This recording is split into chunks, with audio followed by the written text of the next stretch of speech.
Bonjour bien-aimés, bienvenue sur notre chaîne Partage Biblique TV.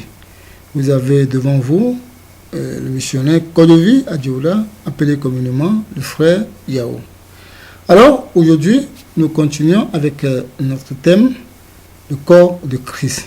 Et nous allons traiter un petit sous-thème dans le corps de Christ. Le corps de Christ à l'image de l'Église de Dieu. Alors nous sommes conscients que Dieu a pris plusieurs choses pour illustrer vraiment son corps, certaines vérités, afin que nous soyons capables de saisir l'importance de ces vérités. Alors, l'Église, vraiment, à l'image de l'Église de Dieu, est le symbole aussi du corps de Christ. Et c'est ce que nous allons parler aujourd'hui. Permettez rapidement de lire un passage dans Matthieu chapitre 16, le verset 18. « Et moi, je te dis que tu es Pierre, et que sur cette pierre, je bâtirai mon église, et que les portes du séjour des morts ne prévaudront point contre elle. » Alors, c'est le Seigneur qui parle ainsi à Pierre, que c'est lui-même qui bâtira son église. Même la mort ne pouvait rien faire contre cette église. Nous lisons encore un autre passage dans Actes chapitre 2, le verset 47. Louant Dieu et trouvant grâce auprès de tout le peuple, et le Seigneur ajoutait chaque jour à l'Église ceux qui étaient sauvés. Alors ici, nous reconnaissons que c'est la responsabilité de Dieu lui-même d'ajouter à l'Église ceux qui étaient sauvés. Alors c'est une responsabilité de Dieu, non seulement de fonder, de réformer son Église, mais d'ajouter à l'Église ceux qui étaient sauvés. Alors, ça veut dire, l'Église, alors, c'est quoi? Nous regardons ceci. Alors, l'Église, c'est quoi? L'Église est la réformation du corps de Christ. L'Église, c'est la réformation du corps de Christ. Autrement dit, union ou unité parfaite de Dieu avec son peuple. Mais Dieu a réformé son corps, afin que vraiment Dieu arrive à habiter parmi son peuple. Parce que nous disons, le corps de Christ, c'est Christ vraiment habite dans son peuple. C'est l'union de Christ et son peuple. Alors nous voyons que l'Église, le mot Église, ou bien l'Église proprement dit, c'est une réformation du corps de Christ. C'est-à-dire que c'est le corps de Christ qui était au départ, qui a été réformé d'une autre manière et que nous appelons Église. Lisons ce passage tous ensemble avec nous. Nous lisons Hébreux chapitre 9, le verset 9 à 10. C'est une figure pour le temps actuel où l'on présente des offrandes et des sacrifices qui ne peuvent rendre parfait sur le rapport de la conscience celui qui rend ce culte, et qui, avec des aliments, des boissons et divers ablutions, étaient des ordonnances charnelles imposées seulement jusqu'à une époque de réformation. Alors, nous voyons que tout après que Adam a perdu sa position en tant qu'homme, ou bien en tant qu'homme créé par Dieu. Alors, quand il a péché, il a été séparé de Dieu, il a perdu ce corps, ce que Dieu veut vraiment rendre visible. Adam a perdu cela. Et maintenant, il y a bien de choses que Dieu prenait pour représenter, pour donner l'image de ce corps. Nous en avons parlé dernièrement du tabernacle ou le temple de Dieu qui faisait partie vraiment des images. Je dis, toutes ces choses étaient vraiment des représentations, bien des images, jusqu'au temps de la réformation. Réformer quoi? Réformer le corps de Christ. Et le corps de Christ réformé, que nous donnons le nom, ou bien qu'on appelle maintenant l'Église. Ça veut dire que le corps de Christ réformé d'une autre manière, c'est ce qu'on donne le nom Église. Alors, c'est pour ça que nous disons tout à l'heure que l'Église est la réformation du corps de Christ. Ça veut dire union ou unité parfaite de Dieu avec son peuple. Alors, autrement dit, l'église, ce mot proprement dit, a un sens aussi propre. Bon, dans les dictionnaires ou d'autres, on va dire ecclésia, ou bien dans latin, ou bien dans grec, mais le mot proprement dit église, ça veut dire communauté. Communauté. Alors, dans communauté, on trouve un mot commun. Alors, ou bien d'autres disent assemblée. Mais le mot approprié pour l'église, c'est communauté, qui a à l'intérieur de ce mot un mot commun. Alors, vous voyez, le mot communauté est approprié pour l'église parce que ça traduit aussi l'explication réelle ou bien le but de l'église. Alors, tous ensemble, nous allons lire ce passage. Nous lisons dans Actes, chapitre 2, le verset 41 et 41, à 47. Nous lisons: ceux qui acceptèrent sa parole furent baptisés. Et en ce jour-là, le nombre des disciples s'augmente d'environ 3000 âmes. Ils persévéraient dans l'enseignement des apôtres, dans la communion fraternelle, dans la fraction du pain et dans la prière. La crainte s'empara de chacun et il faisait beaucoup de prodiges et de miracles par les apôtres. Tous ceux qui croyaient étaient dans le même lieu et ils avaient tous en commun. Ils vendaient leurs propriétés et leurs biens et ils en partageaient le produit entre tous, selon les besoins de chacun. Ils étaient chaque jour tous ensemble assidus au temple. Ils rompaient le pain dans les maisons et prenaient leur nourriture avec joie et simplicité du cœur, louant Dieu et trouvant grâce auprès de tout le peuple. Et le Seigneur ajoutait chaque jour à l'église ceux qui étaient sauvés. Alors, nous voyons ici le commencement de la réformation de l'église, ou bien du corps de Christ que nous appelons l'église. Alors, ça c'est le début. Nous nous rappelons aussi de ce moment, vraiment que cela a commencé dans la Bible, dans Actes chapitre 2, ce que nous venons de lire. Alors, si nous regardons, nous jetons un coup d'œil, vraiment dans ce que nous venons de lire, nous allons constater que c'est une réalité. On dit ceux qui acceptaient la parole furent baptisés et en ce jour, le nombre augmenta d'environ 3000 âmes. Et maintenant, qu'est-ce qu'ils faisaient? Ils persévéraient dans l'enseignement des apôtres, dans la communion fraternelle, et on ajoute encore quelque chose, dans la fraction du pain et dans la prière. Alors, nous voyons que tout le monde était prêt vraiment à connaître Dieu, à recevoir des enseignements, vraiment à partager ce qu'il a avec l'autre, et ils étaient tous ensemble. Encore autre chose qu'on nous a encore dit, la crainte s'empara de chacun et il se faisait beaucoup de prodiges et de miracles par les apôtres. Tous ceux qui croyaient étaient dans le même lieu et ils avaient tous en commun. Alors, vous voyez d'où vient le mot communauté. Vous voyez?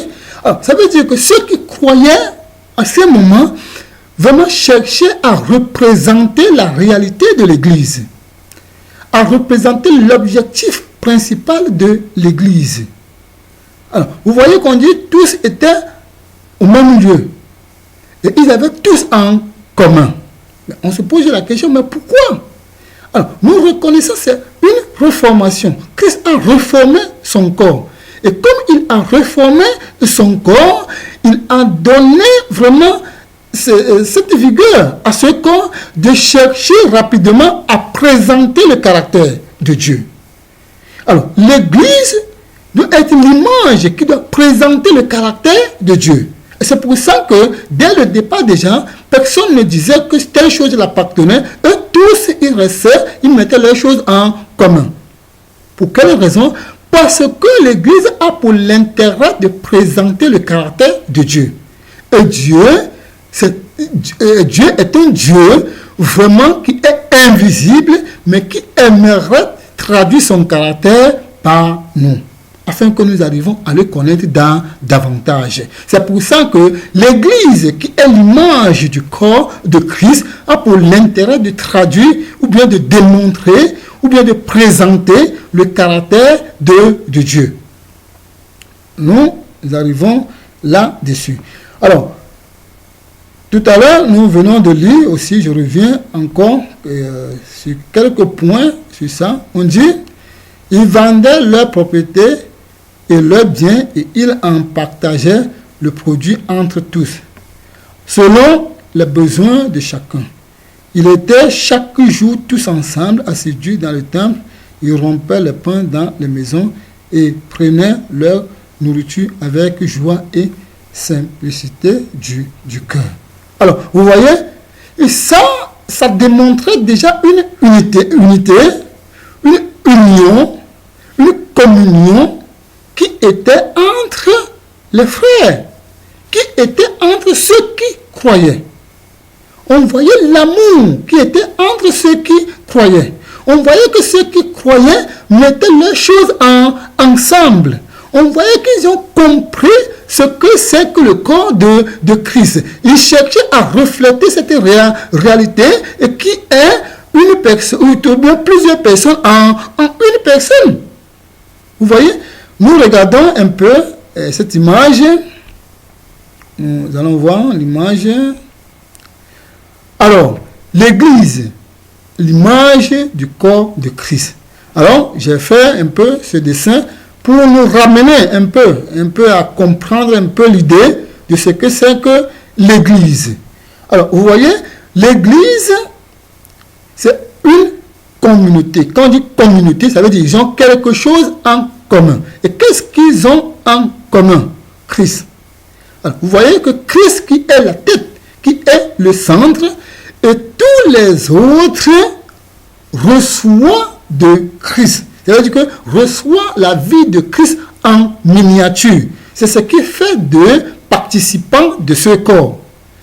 Alors, ça veut dire que chaque personne ou bien chacun a une relation d'abord personnelle avec Dieu.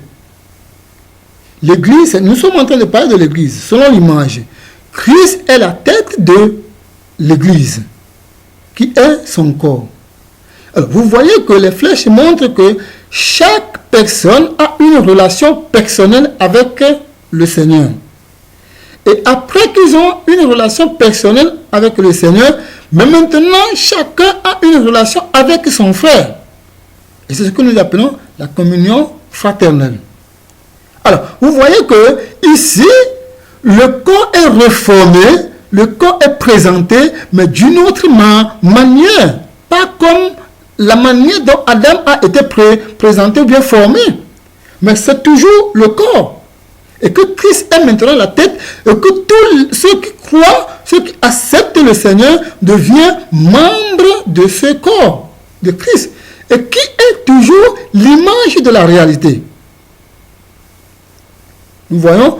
Alors, nous comprenons que ce corps, ou bien cette église que nous formons, que Christ est à la tête, a son objectif, a un but précis. Si chacun a une relation personnelle d'abord avec Dieu et après avec les autres, ça veut dire que nous avons quelque chose commun. La seule chose que nous avons en commun, c'est cette vie que nous recevons de Christ pour pouvoir refléter. Nous continuons encore en lisant ce passage. Une grande crainte s'empara de tout l'assemblée et de tous ceux qui apprirent ces choses.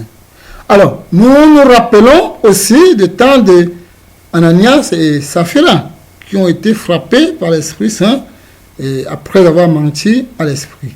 Alors, nous reconnaissons une chose. L'église primitive, ou bien le début de l'église qui est le corps de Christ, vraiment, il y avait une grande crainte. Pourquoi? Parce qu'il cherchait à refléter la réalité de Christ. Il cherchait à démontrer la réalité du corps de Christ. L'union, l'unité, la communion. Vraiment, il cherchait à démontrer ce caractère de Dieu. Ce qui fait que la crainte était là. Et ce qui fait que le Seigneur agissait vraiment d'une manière brute. Si nous regardons, peut-être même dans l'Ancien Testament, on se rappelle quand David était allé chercher l'arche et qui rentrait, mais l'arche voulait tomber et quelqu'un, lui, il a pensé que bon, vraiment, ça ne va pas tomber, je vais soutenir un peu ça. On a dit, dès qu'il a touché l'arche, il est mort sur ce champ. Et tout le monde avait peur. Mais comment? Au moment de joie, vraiment, on a touché seulement l'arche, quelqu'un est mort. Vous voyez, Dieu était brut avec eux. Parce que la présence de Dieu vraiment était visible. Il en est de l'église primitive. La présence de Dieu était visible. Ça veut dire que Dieu dans son peuple, c'était réellement visible. Et si on voit encore dans l'Ancien Testament, on reconnaît au temps de tabernacle, on va voir que vraiment, il y a maintenant des gens qui apportaient le feu étranger sous l'autel et ils sont morts sur champ. Alors, Dieu ne tolérait pas vraiment de moindres détails. Et si un sacrificateur entre dans le tabernacle sans se purifier, il mourrait sur champ. Et il en est aussi du début de l'Église. Alors, nous voyons que l'Église primitive, dès le départ, alors qui était le début de la réformation de cette assemblée, ou bien de cette Église, qui est le corps de Christ, avec cette crainte, avec cette sincérité, et qui cherchait à refléter vraiment la réalité du corps de Christ. L'union parfaite entre Dieu et son peuple. C'est pour ça qu'on dit, eux tous, ils restaient ensemble, ils se partageaient entre eux, on ne voyait pas que quelqu'un est démuni ou pas, tout le monde était assidu, et eux tous, ils faisaient toutes choses ensemble, parce qu'ils voulaient refléter le Seigneur. Nous lisons encore ce passage, nous lisons Ephésiens chapitre 3, versets 10 et 11. Nous lisons, afin que les dominations et les autorités dans le lieu céleste connaissent aujourd'hui par l'Église la sagesse infiniment variée de Dieu, selon le dessein éternel qu'il a mis à l'exécution par Jésus-Christ notre Seigneur. Alors, vous voyez ici, nous devons comprendre ce que l'on est en train de nous dire ici. Éphésiens rappelle cette réalité de cette réformation de l'Église et le rôle que l'Église doit jouer. Il dit, l'Église est le corps, est l'organe suprême que Dieu a choisi pour faire connaître au monde, pour faire connaître aux autres la sagesse infiniment variée de Dieu. On comprend ce que ça veut dire. C'est l'Église qui est le corps de Christ. Il est censé de faire connaître au monde entier la sagesse infiniment variée de Dieu. Ça veut dire que, vraiment, quand nous parlons de corps de Christ maintenant, on doit comprendre que par l'Église, le monde comprend que, vraiment, la sagesse de Dieu varie. Varie pourquoi? De temps en temps, de génération en génération. Le corps d'Adam que Dieu avait formé et mettre sa respiration dedans avant qu'Adam est devenu un être ou bien une âme vivante afin d'accomplir les choses de Dieu, mais qu'il avait perdu. Vraiment, en notre temps, Dieu a encore reformé ce corps d'une autre manière que nous appelons aujourd'hui l'Église. Et l'Église a la responsabilité de faire connaître cette pensée, cette sagesse variée de Dieu. Je reviens encore sur ce même passage. Il dit, le verset 11, « Selon le dessein éternel qu'il a mis en exécution par Jésus-Christ notre Seigneur. » Alors, l'Église la responsabilité de faire connaître aux gens de notre génération que vraiment cette pensée, de cette sagesse variée de Dieu, que Dieu a mis en exécution, c'était un plan depuis le départ. Mais Dieu change les choses en fonction des temps et en fonction des âges, afin de nous ramener, afin de nous rappeler certaines choses et de nous ramener à comprendre davantage son œuvre. Et pour cette raison que nous parlons aujourd'hui de l'Église, qui est le corps de Christ.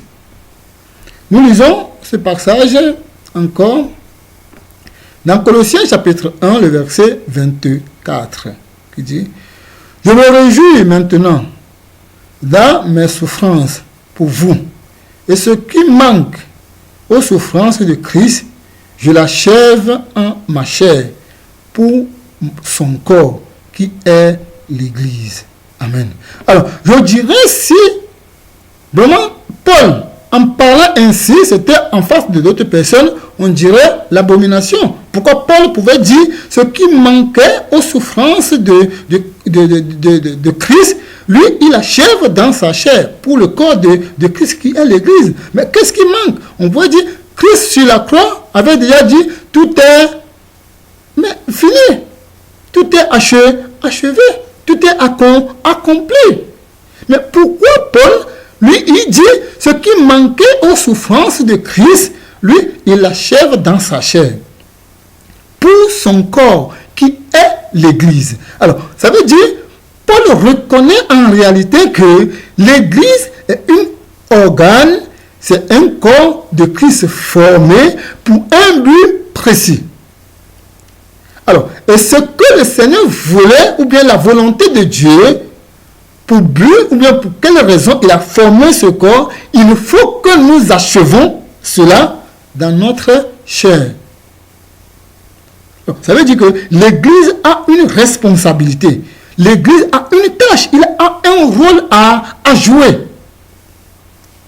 Nous lisons ce passage encore. Nous lisons Éphésiens chapitre 1, le verset 22 et verset 23. Je lis. Il a tout mis sous ses pieds et il a donné pour chef suprême à l'Église, qui est son corps, la plénitude de celui qui remplit tout en tout. Alors, vous voyez, ici, l'Église, ou bien qui est le corps de Christ, est définie comme un organe qui est censé d'être la plénitude de Dieu. Ça veut dire que présenter le caractère de Dieu en totalité. Autrement dit, en image, en forme, comme en caractère. Et l'Église est censée, est ce corps, et cet organe qui est censé de présenter le caractère de Dieu. Et si nous voyons dans l'Église primitive dès le départ, et c'est ce que les apôtres vraiment s'efforçaient de faire. Et quand ils le faisaient, et nous voyons combien de fois le Seigneur agissait au milieu d'eux. Mais malheureusement, en notre jour, cela n'est plus la réalité.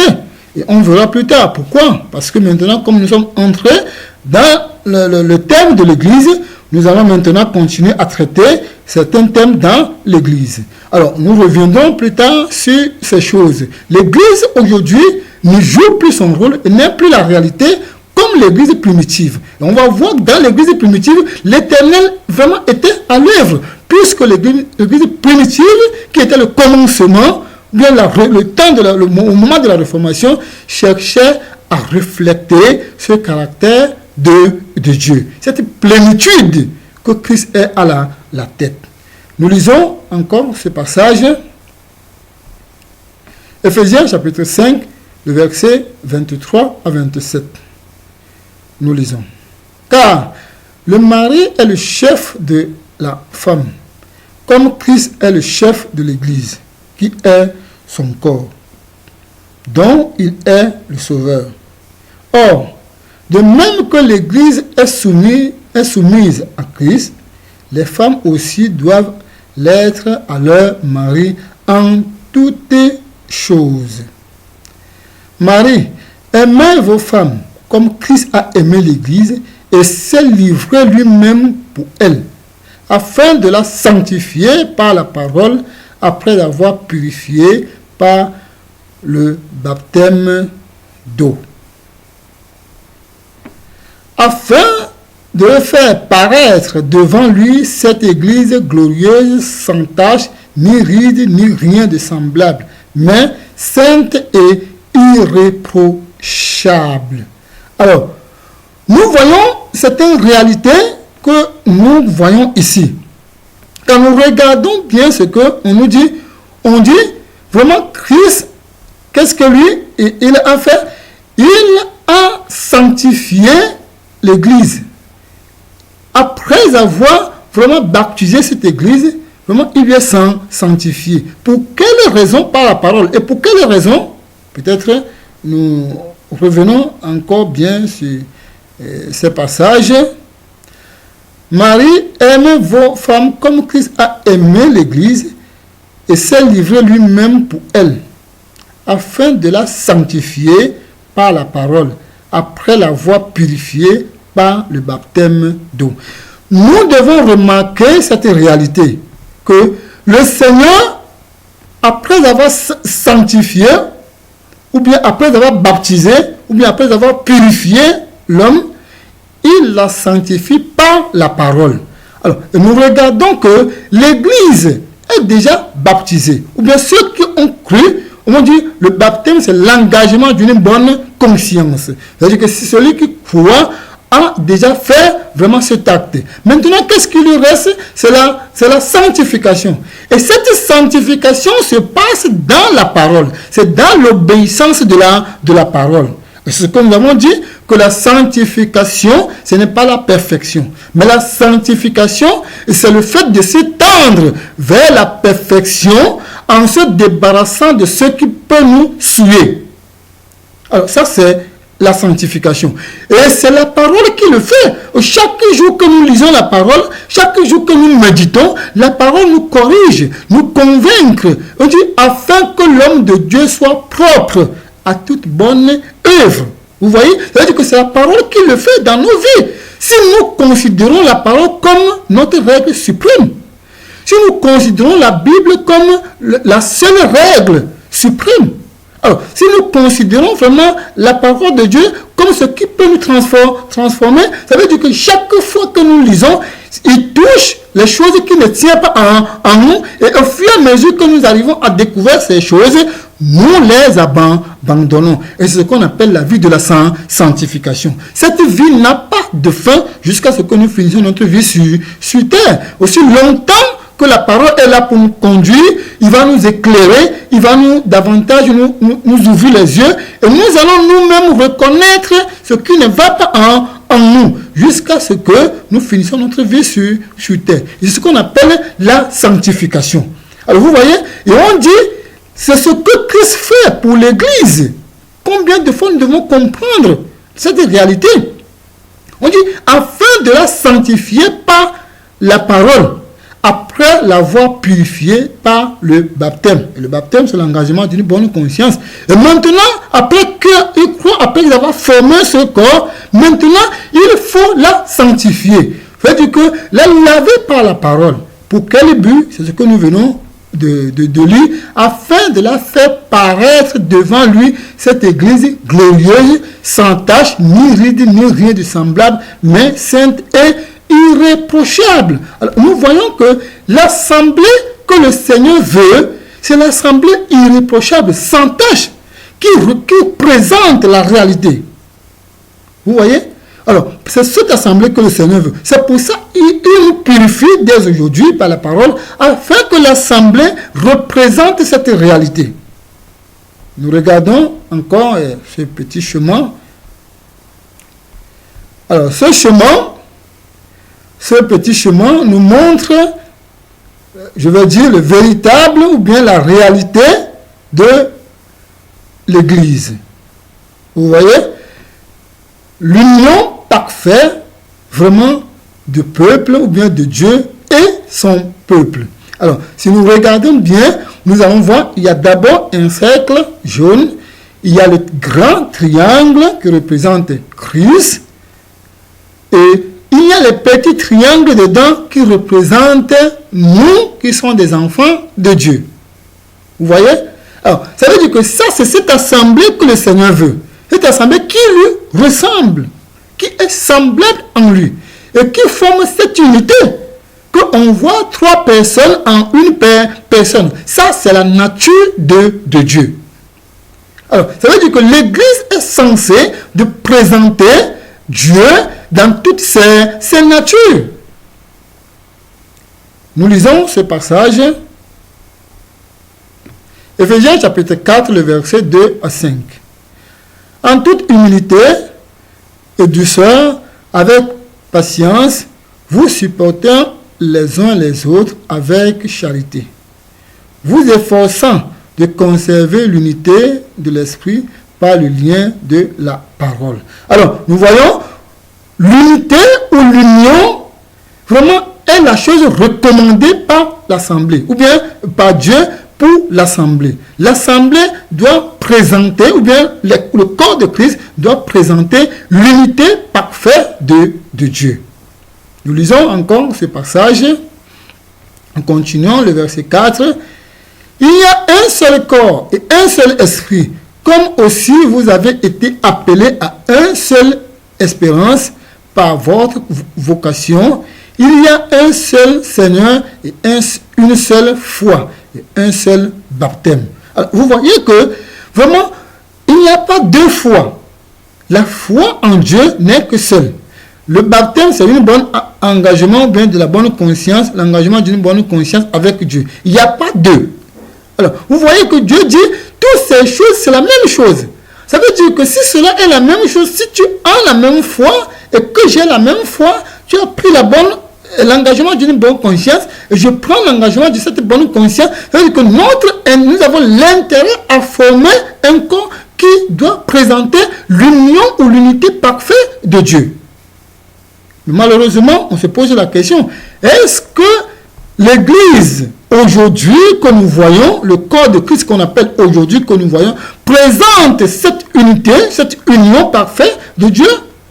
Est-ce que l'unité ou l'union est visible de foi, l'union de l'engagement d'une bonne conscience, est-ce que cela est visible?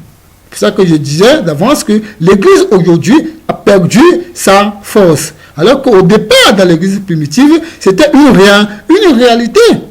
Lisons encore ce passage. Jean chapitre 17. On va lire le verset 11. Je ne suis pas dans le monde, et ils sont dans le monde. Et je vais à toi, Père.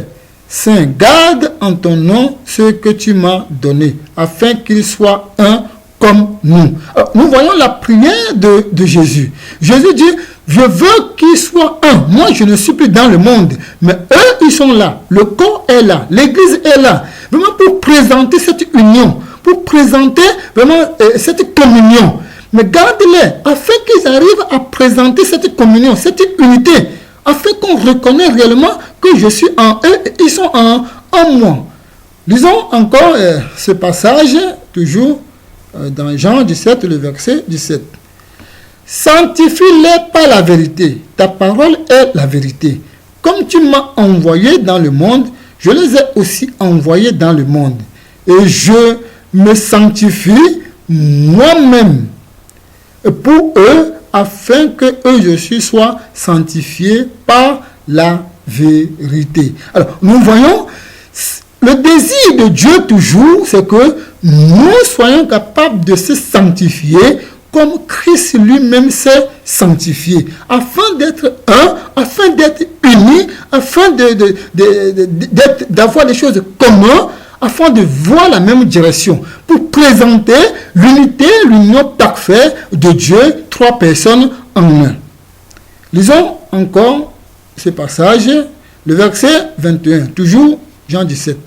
Afin que tout soit un, comme toi, Père, tu es en moi et comme je suis en toi, afin que eux aussi soient un en nous, pour que le monde croie que tu m'as envoyé. Alors, nous voyons ici vraiment cette réalité que Jean nous dit, ça c'est la prière de Jean, ça c'est le désir de Jean, que vraiment ceux-là que j'ai laissés, ce corps que j'ai formé, vraiment cette église que j'ai laissée, je veux que tu les gardes, afin qu'ils soient un comme moi aussi, je suis un avec toi. Alors, nous voyons que cette réalité devait se refléter dans l'église. C'est ce que nous devons chercher à refléter en tant que corps de Christ. Mais la question qui se pose, est-ce que cette réalité est visible aujourd'hui? Je dirais non. Nous continuons encore dans ce passage que nous venons lire. Nous allons lire un passage aussi ici. Alors, nous lisons Ephésiens chapitre 4, le verset 12 à 13. Nous lisons, on parle des dons spirituels dans l'Église. Le rôle des dons spirituels dans l'Église. Pour le perfectionnement des saints en vue de l'œuvre du ministère et de l'édification du corps de Christ, jusqu'à ce que nous soyons tous parvenus à l'unité de la foi, de la connaissance du Fils de Dieu, à l'état d'homme fait, à la mesure de la stature parfaite de Christ. Amen. Alors, vous voyez ici, je maintiens encore vraiment quelque chose. Les dons spirituels ont été donnés dans l'Église pour un but. Et pour ce but, et que pour le perfectionnement du corps de Christ, l'édification du corps de Christ. Pourquoi? Pour que nous tous, ou bien pour que tout le corps arrive vraiment parvienne à l'unité de la foi. Que nous tous, nous arrivons à croire de la même manière, à voir les choses de la même manière. Non seulement ça, et la connaissance du Fils de Dieu, et de connaître le Seigneur de la même manière, sans distinction. Et de deux, à l'état d'homme fait. Et que nous tous, nous arrivons à l'état d'homme fait, mature. Et à la mesure de la stature parfaite. C'est-à-dire ressembler Christ en toutes choses. Vous voyez, ça c'est le but, ça c'est le désir de Dieu pour l'Église. Mais la question qui se pose, est-ce que l'Église présente cette réalité?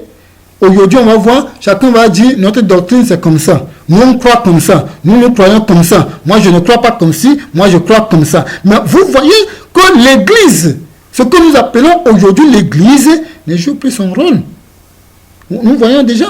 Alors que l'Église, vraiment, doit arriver vraiment à ce niveau, à la même foi, la même connaissance, à l'état d'homme fait, à la stature parfaite de Christ. Ça, c'est l'objectif. Ça, c'est le désir de Dieu. Lisons ce passage. Ephésiens chapitre 3, 16 à 19. Afin qu'il vous donne, selon la richesse de sa gloire, d'être puissamment fortifié par son esprit dans l'homme intérieur, en sorte que Christ habite dans vos cœurs par la foi, afin qu'étant enraciné et fondé dans l'amour,